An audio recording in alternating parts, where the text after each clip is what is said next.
Oh, I'm gonna slap my belly just thinking about this one, bro. Oh, delicious brisket. I just finished eating some, and that just reminded me how beautiful, just how luxurious it is. If y'all haven't been to Panda yet, go there right now. Grab that new brisket. This shit will change your being, not just your life, your energy, your being.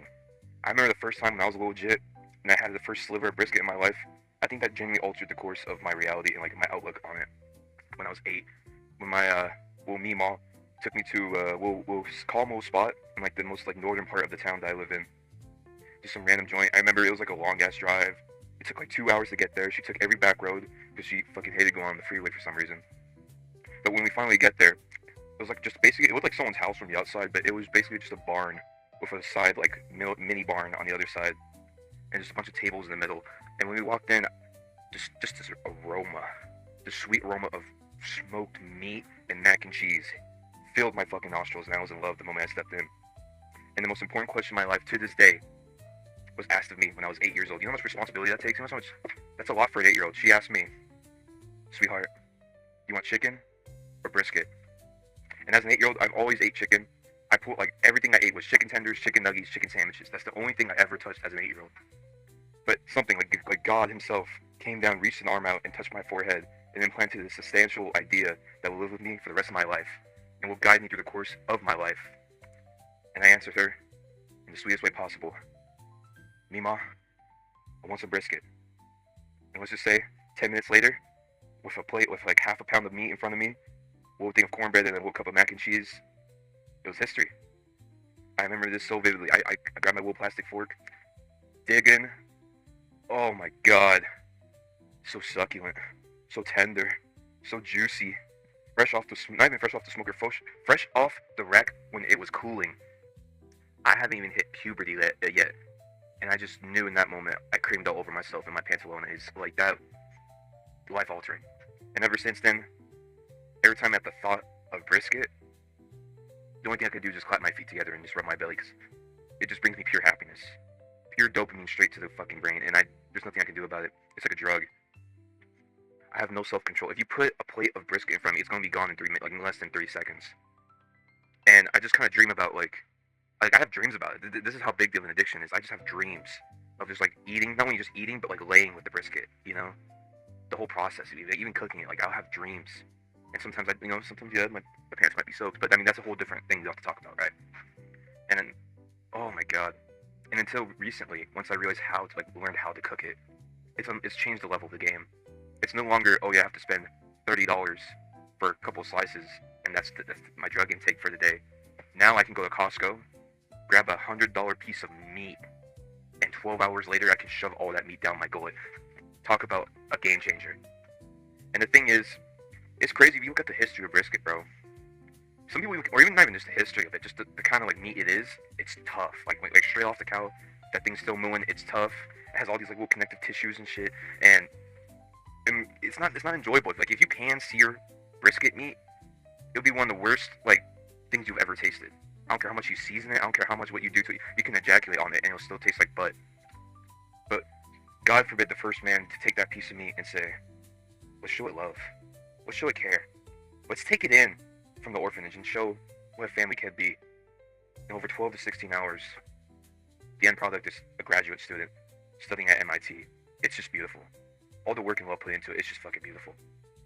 You know, and I think that's a problem for society nowadays, is that we find it's like if we can't microwave it, if we can't air fry it, if we can't rush it, if we can't manifest it instantaneously, we don't want it. And I think that's the problem.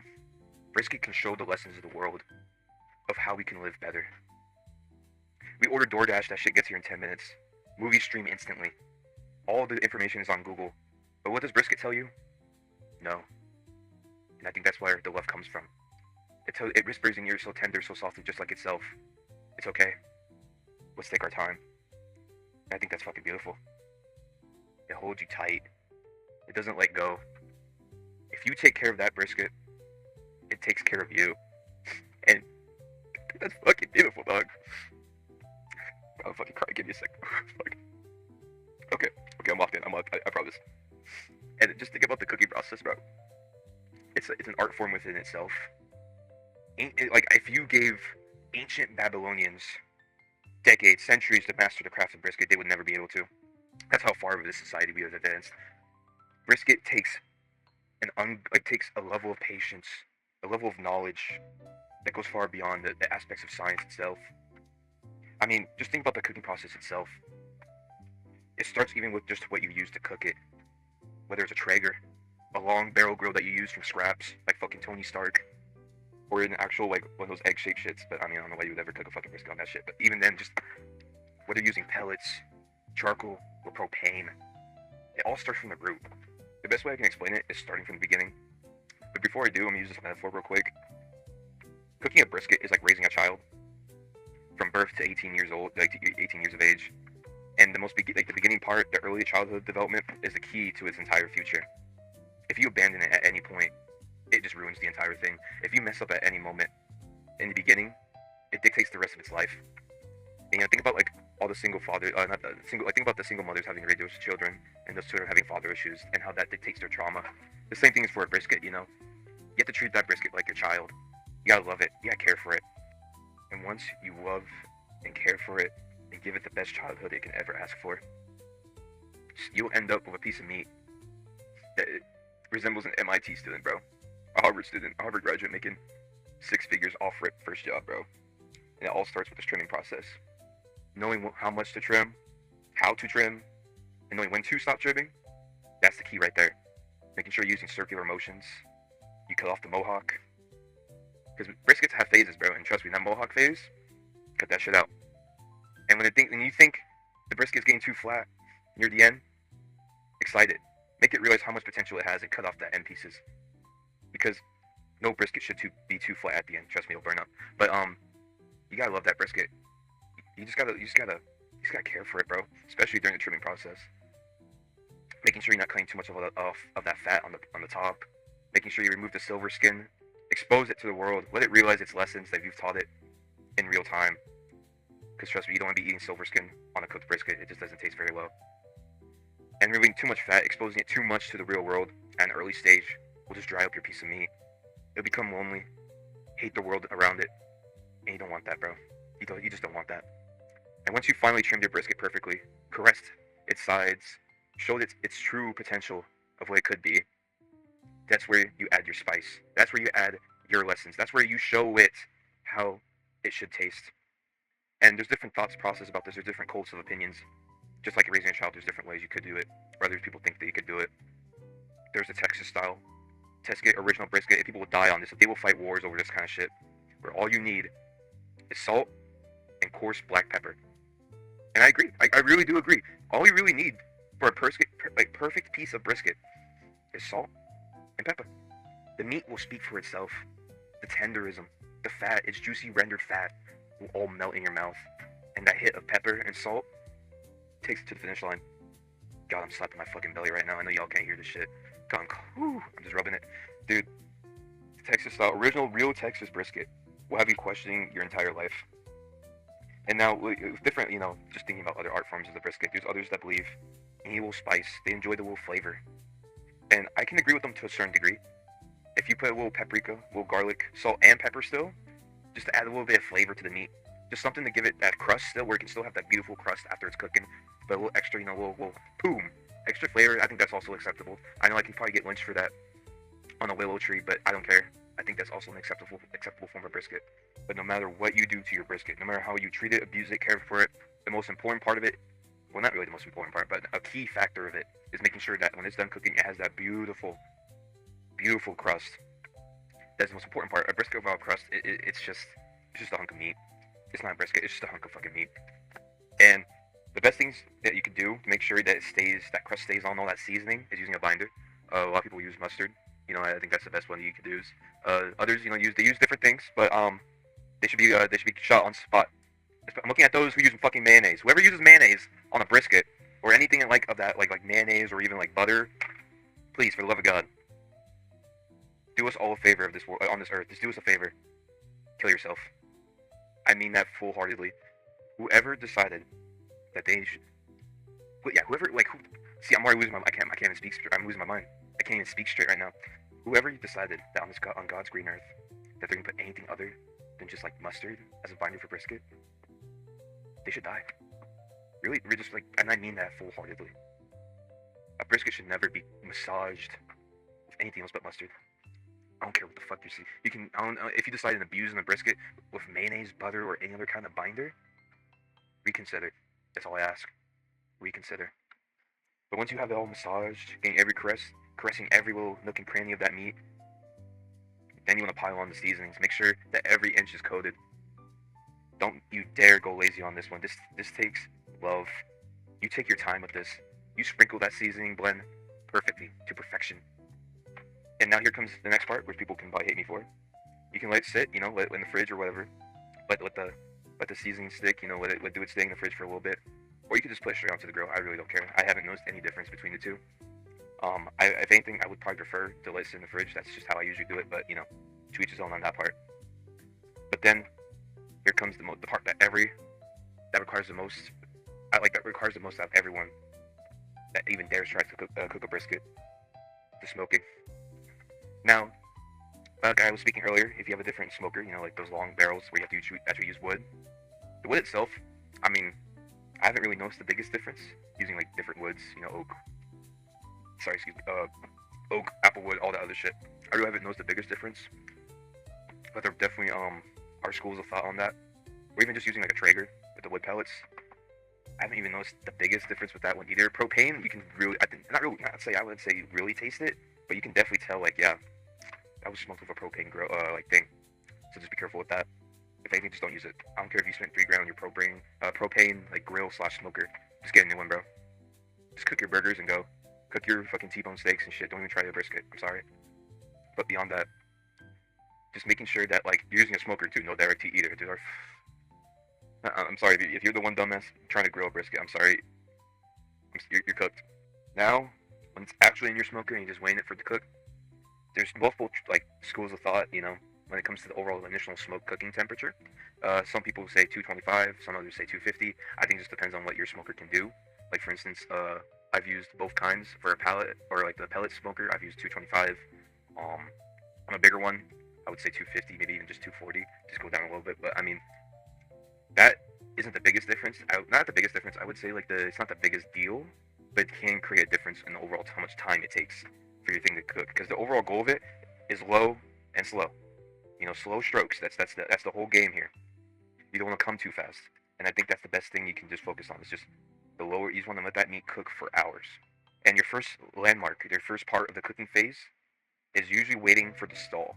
Because when you're smoking meat like that, you want to have at least a probe inside of it, somewhere like the thickest part where the meat actually is. And the stall I'm referring to is basically, I think it's like between 140 and even like just like 165. I think 165 might be too much, but yeah, it's called the stall because at that point the meat, like before all the juices, all its water content is evaporating and cooling, the heat, it's cooking. That's basically what I'm saying. It's cooking. But the stall, that's where it's taking like an hour to go from 150 to 150 like 2 or something. It's taking a while. From that point, because like the whole point of this like initial part is building that bark. So when that stall happens, that's where the second phase of the cooking begins. This shit's like an Elden Ring battle, fucking Elden Ring boss. There's stages to this shit. So once it hits that stall, that's where you want to take it off. And then like during this whole cooking process, because usually it takes like 5 to 8 hours to reach the stall, you want to use that fat that you trimmed off earlier and render it down in a pan, like on a stove or somewhere, or even you can use the smoker itself and render that fat within the smoker, or even like put like a drip pan or whatever the fuck underneath. You want to wrap your brisket in foil or butcher paper or both, just something where all the juices can like stay in place. And basically, you want to wrap your brisket. And before you fully wrap it, you want to pour some of that rendered fat that you cooked off on top as well, and then fully wrap it. And then that's when you put it inside your smoker and raise up the temp a little bit and let it finish off. This last part, is gonna be this is gonna be the last part to finish off a brisket until it reaches 200 or like 205 on the thing. You don't want to go past that because then you're gonna have an overcooked piece of meat, and it's no longer like it's not juicy because you cooked it correctly. It's juicy because all the fat is gonna render off, and when you finally cut into it, it's going to dry up within a minute. So that's why you don't want to overcook your meat. But once it's even done cooking after that, once it's reached 200 or 205, and you've kind of opened up the wrap and kind of seen like how it looks, don't cut it. I don't care how hungry you are. I don't care if you're starving, you haven't eaten in 3 weeks, and this is the one thing that you cooked for yourself after all like a fast. You let that bitch sit and rest. You let that bitch rest for 4 hours minimum. I don't care. I don't care. Minimum 4 hours. Now, there's some people that let their shit rest for 24 hours. They have a level of patience that I could not even obtain in many lifetimes. I wish I could have that amount of patience to wait for a piece of meat. But minimum, you want to have 4 hours of rest time. Even like 6. Hell, 6 hours minimum. And you just let that meat sit. Whether it's in your oven, still kind of wrapped up, making sure all the heat doesn't just escape, or somewhere in a cooler that has no ice and it's just letting the meat sit. That's the biggest thing right there, because when it's resting, oh my god, all that, that's where you get, all that rendered fat is gonna absorb back and oh my god, it's beautiful.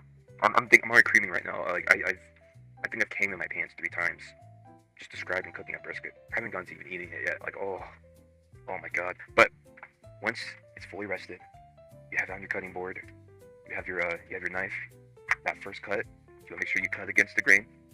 The brisket meat like muscle tissue that actually makes up the meat. It kind of changes directions as you get towards the flat. So you want to make sure you're cutting it differently there, but like just make sure you cut against the grain. And that first cut, you cut that bit open, you pull it apart, seeing that cross section, and you just see all that rendered fat flowing out like pussy juice. Oh my lord! I think one of these days I'm gonna stick my dick in there, bro. Because genuinely, oh my god. Oh, give me a sec. I have to cut the video. Just give me a sec. All right. So I'm back. I do apologize. I got a little too excited, but just that image, that mental image, was like good enough to send me over the edge there, and I do apologize for that. But that's just how you know you have a beautiful, perfect brisket in front of you. The crust is perfectly on there. It didn't rub off during any of the cooking or transferring. The fat is just beautifully rendered inside. It's almost like it's like a leaky faucet, just pouring out like Niagara Falls, bro. And I think genuinely, on a deeper level, like learning how to cook a brisket properly should be taught in schools to 5-year-olds, just like how cursive was taught to 5-year-olds back in the 90s or like back in the 1900s. I think it's an essential part of the human experience to just see that happen at your own hands, not because you bought it from a barbecue spot or a local pit, but because you did it. I think that's the most essential part of humanity right there. I think it's necessary on a deeper level because cooking a brisket brings so many life lessons to you that are just beyond the meat itself. And I think isn't that so beautiful? The same can't be said for like frying chicken, making burgers, making a steak, cooking up tacos or carnitas or maybe tamales. Tamales does teach a little bit too. I'll probably go into that later. But just learning the patience, the love, the care. It's almost too human, Just like learning about hope and what it can do to the human spirit. I think cooking brisket brings such a level of hope and happiness that I think is essential for young children to learn. Show them the fire. Let them get in there. Don't let them be afraid to make mistakes when cooking a brisket, Because once they learn from a young age, it'll be instilled in their brains like learning English. They'll never forget. I think that's so quintessential to the human experience that we need to be teaching this at younger ages. I know for a fact when I have my first child, he will learn how to cook a brisket the proper way the moment he's out the womb. Like that first time he ever comes home from the hospital, the first thing he's doing is not going to bed. He's not going to shit himself in his damn diaper. He's going to learn how to cook a brisket. I'm going to make sure he gets his hands dirty too. I don't care if baby snot gets on my brisket. God damn it, because he's going to learn. Soon enough, I'll have my own little pit master right beside me. And I think brisket beyond that teaches so many lessons to us, just about patience as well. About like the idea on the metaphysical level about our culture, who we are as people, and how modern society has been destroyed. It's about the journey for a brisket and the outcome. Of course, but I think the journey teaches so much more than just the outcome. Because for me, at least, as you kind of can guess, brisket isn't just food. It's a part of who I am. It's almost like a form of identity for me. And just seeing beautiful brisket in front of me does far more to my psyche than like physical items of this world, like cars, or even things like politics, or even music. Objects become secondary to me when my identity becomes primarily brisket. And I think that speaks so much to me on a conscious and subconscious level. My energy, I was put on this earth not only to enjoy brisket, but to share that joy with others by making brisket and having them eat it. You know what I mean? And then there's so many people on this earth that just can't see the beauty in it either. They say, oh yeah, what's your favorite food? I say brisket, and then they say, really? Even after all that time, is it even worth it to cook that piece of meat? Because it's had a steak, gotta have burger, tacos, all this. Really? And then I just look at them and I say, why would you even dare question me? Brisket for me is mythology. They will never be able to understand my love for it. Because that's 16 hours of effort versus a 30-minute cook of like a steak or making the meat for a taco. It means so much more to me than anything of this earth will mean more to them, comparatively. And I mean that. I truly mean that. Because if brisket only took 20 minutes to make, would anyone care? I'm asking you guys right now. If brisket only took 20 minutes to make, would anyone care? Suffering is living, and suffering is part of the product for brisket. Effort becomes the flavor. When you want to go to Flavor Town, it's not a straight bus. There's no straight line bus, airplane, direct flight. There's no straight sidewalk going to Flavor Town. You have to spend time getting there. Only those who are willing to sacrifice, put in the effort, and suffer just a little bit. Because once they reach Flavor Town, you can't go back. You have to visit Flavor Town every time, and I will do the same. If brisket took 40 hours to make, if somehow we had to change the cooking method, if the meat itself became just so, became harder to cook on a different level, and it took 40 hours to make one piece of perfect brisket, I would do that every time. Because then I ask you, if suffering is a part of the product, why do people do fitness? Why do people have relationships? Why do people have careers, go to work, have a job? Why do people practice religion? Why do people make art? I ask you that because I think those topics, those fitness, relationships, careers, religion, artwork, statues, paintings, all that is on the same level of brisket. Like brisket is on the same level as those things. When you work out to build a better body, whether it's strength training, calisthenics, running, marathons, all that kind of shit, why do they do it? It's suffering, right? They're putting their bodies through hell to get an end goal or to reach a goal that they have. And at a certain point, once you reach that goal, it just becomes a part of who you are, right?